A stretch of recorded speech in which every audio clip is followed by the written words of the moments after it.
யாத்ராகமம் 14:14. பாருங்க, கர்த்தர் உங்களுக்காக யுத்தம் பண்ணுவார். கர்த்தர் உங்களை என்ன பண்ண சொல்றாங்க? நீங்க சும்மா இருக்கணும்னு சொல்றாங்க. அப்போ இப்போ நீங்க வாழ்க்கையில சந்தித்து கொண்டிருக்கிற போராட்டங்களோ பிரச்சனையோ எதுவா இருந்தாலும் கர்த்தர் உங்களிடம் பேசுகிறத நான் பார்த்துக்கொண்டேன். நீ சும்மா நீ அமைதியா இரு. இந்த யுத்தம் என்னுடையது, இது உன்னுடையது, இதை நான் பார்த்துக் கொள்றேன்னு சொல்லிட்டு கர்த்தர் உங்களோட பேசிக்கொண்டிருக்கிறார்.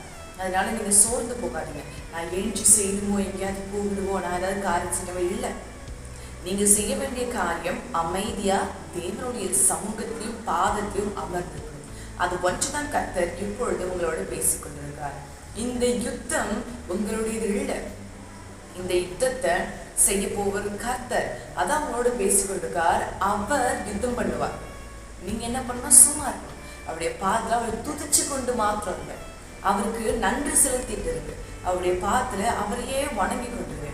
அது எவ்வளோ பெரிய போராட்டம் வேணா இருக்கட்டும். ஐயோ முடியாதே, வாழ்க்கையோட ரொம்ப இக்கட்டான சூழ்நிலை இருக்கிறனே, ரொம்ப கஷ்டமான சூழ்நிலை இருக்கிறே, இந்த வியாதி என்ன கொன்று போற்று மட்டிருக்கு, என்னுடைய உயிரையே இந்த வியாதி வாங்கிடு மட்டிருக்கு, என்ன செய்யறது, எப்படி பார்க்கறது, இந்த பிரச்சனை எப்படி ஃபேஸ் பண்ணுறது, மனிதர்களிடம் வருகிற காரியத்தை நான் எப்படி சந்திக்கிறதுன்னு சொல்லிட்டு அநேக ரொம்ப இக்கட்டான சூழ்நிலை வந்து நிற்கிறீங்க. ஆனால் கர்த்தர் சொல்லிட்டார், இந்த யுத்தம் என்னுடையது, இது நான் செய்கிற யுத்தம், இந்த யுத்தத்தை நானே பார்த்து கொண்டேன். நீ சுமார், நீ அமைதியார், நான் இந்த துவங்கினா நான் இந்த காரியத்தை செய்து முடித்துருவேன்.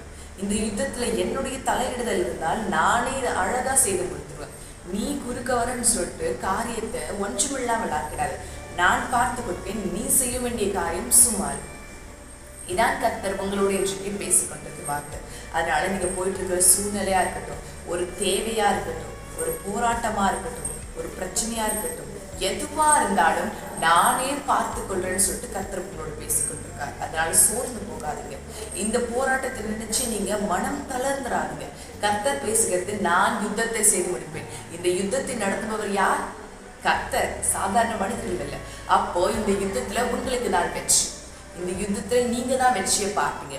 உங்களுடைய பக்கம் தான் சாதகமாக வந்து நிற்கும். அதனால சோர்ந்து போகாதீங்க.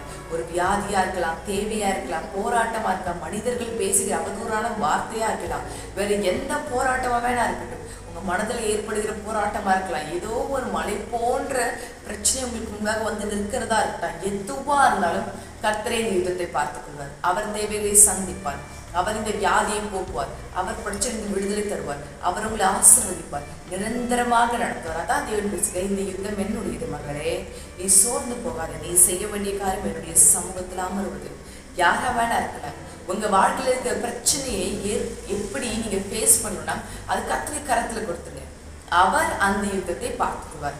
அவருடைய கரத்துல நீங்க ஒப்பு கொடுக்கும் பொழுது, அவருடைய கரத்துல கொடுக்கும் பொழுது கர்த்தரே அந்த யுத்தத்தை பார்த்துக் கொள்வார். கர்த்தரே அதை சந்தித்துக் கொள்வார். அதுதான் கர்த்தர் இன்றைக்கு உங்களோடு பேசிக் கொண்டிருக்கார்.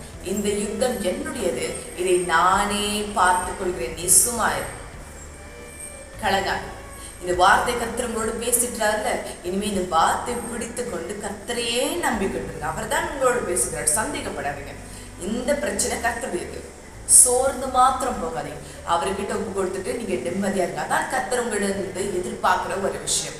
இப்ப ஒரு திசை கர்த்தரை நோக்கி நம்ம ஜெபிப்போம். ஆண்டவரே, இந்த பிரச்சனை, இந்த கலக்கத்தை குறித்து நான் ரொம்ப கலங்கி போயிருந்தேன். ஆண்டவரே, இப்ப இந்த வார்த்தை கேட்டவருக்கு இதை உங்ககிட்ட கொடுக்குறேன். இந்த யுத்தத்தை இனிமே நீங்க பார்த்து கொடுங்க. நான் சும்மா அப்படியே பார்த்துல உங்க துதிச்சுட்டு இருக்க போறேன்.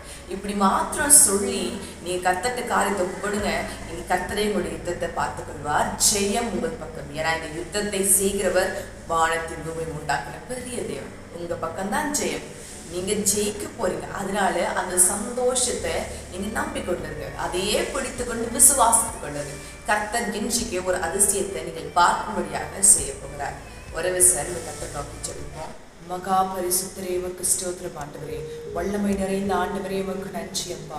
இயேசு மகராஜாவே, கிறிஸ்து இயேசுவே, எனக்கு முன்பாக இருப்பவரே, மகிமையான காரியத்தை செய்பவரே, உமக்கு கோடான கோடி ஸ்தோத்திரம் ஆண்டவரே. உங்களுடைய கரமிக இருக்க போறவைக்காக நன்றி அப்பா. உங்களுடைய ஆளுகை இங்க இருக்க போறவைக்காக நன்றி அப்பா. நீர் நிரந்தரமானவர், நீ மகிமையின் தேவன், நீ பரிசுத்த ஆண்டவர், நீ பிரியமான நேசு. சர்வத்தையும் எனக்காக செய்து முடிக்கும் என் ஆண்டவரே, உமக்கு கோடான கோடி ஸ்தோத்திரம் ஆண்டவரே. அப்பா, இந்த யுத்தம் உம்முடையது ஆண்டவரே. அநேக ஜனங்கள் வாழ்க்கையில் ஏற்படுகிற போராட்டத்தை குறித்து கலங்கி தவித்துக் கொண்டிருக்கிறாங்க ஆண்டவரே. அடுத்து என்ன செய்யணும்னு தெரியல ஆண்டவரே, அடுத்து எப்படி போகணும்னு தெரியல ஆண்டவரே. ஐயோ இந்த காரியம் மாறல, இந்த காரியம் நடைபெறலைன்னா நான் ரொம்ப ஸ்தம்பித்து போயிடுவேனே, என் வாழ்க்கையே முடிந்துருவேன்னு சொல்லிட்டு ஒரு காரியத்தை குறித்து அவங்க வாழ்க்கையில ஏற்படுகிற பிரச்சனை, அந்த நோய், அந்த தேவை, அந்த மனிதர்களை குறித்து அவர்கள் பயந்து கொண்டு அமிழ்ந்து கொண்டிருக்கிறார்கள் ஆண்டவரே. ஆவியானவரே, இந்த யுத்தம் உம்முடையது. பரிசுத்த தேவனே, இந்த யுத்தம் உம்முடையது ஆண்டவரே. அப்பா, உம்மை விசுவாசித்து கேட்கிற ஒவ்வொரு பிள்ளைகளையும் நீர் ஆசீர்வதிப்பீராக. ராஜாவே, அநேக பிள்ளைகள் உம்மை விசுவாசத்துக்கு இருக்கிறாங்க ஆண்டவரே. இந்த யுத்தத்தை நீங்க பார்த்துக்கோங்க, இந்த யுத்தத்தை நீங்க பார்த்துக்கோங்க, நீங்களே இதை எடுத்து நடத்துங்கன்னு சொல்லிட்டு அநேக பிள்ளைகள் அந்த பிரச்சனையுடைய கருத்துல கொடுக்குறாங்க ஆண்டவரே. நீர் பிள்ளைகளை ஆசீர்வதிப்பீராக, நீர் யுத்தம் செய்வீராக, நீர் மகிமையான காரியத்தை செய்வீராக, நீர் பெரிய காரியத்தை செய்வீராக. ஆண்டவராகிய கிறிஸ்துவே உமக்கு நன்றி, மீட்பராகிய தேவனே உமக்கு நன்றி. நீரே யுத்தம் செய்து, நீரே பெரிய காரியங்களை செய்து ஜெயத்தை பிள்ளைகளுக்கு கொடுக்க போறமைக்காக நன்றி ஆண்டவரே. அந்த வியாதிகள் அவர்களை விட்டு மறையட்டும் இயேசுவின் நாமத்தினாலே. அந்த தேவைகள் அவர்களுக்கு இயேசுவின் நாமத்தினாலே சந்திக்கப்படட்டும். அந்த மனிதர்கள் குறித்த பயம் இயேசுவின் நாமத்தினாலே நீங்கட்டும் ஆண்டவரே. நீரே யுத்தம் செய்வீராக, நீரே மகிமையாய் நடத்துவீராக. நீரே அதற்கு காரியத்தையும் செய்ய போறமைக்காக உமக்கு கோடான கோடி ஸ்தோத்திரம் ஆண்டவரே. நீர் செய்து விட்டீர், நீர் பிள்ளைகளை ஆசீர்வதித்து விட்டீர். நீ யுத்தத்திலே ஜெயமாய் நிற்க போகிறீர், பிள்ளைகள் ஜெயிக்க போகிறார்கள். அதற்காக உமக்கு கோடான கோடி ஸ்தோத்திரம் ஆண்டவரே. இயேசு கிறிஸ்து நாமத்தினாலே ஜெபிக்கிறேன், ஜெபம் கேளும் ஜீவனுள்ள நல்ல பிதாவே. ஆமென், ஆமென்.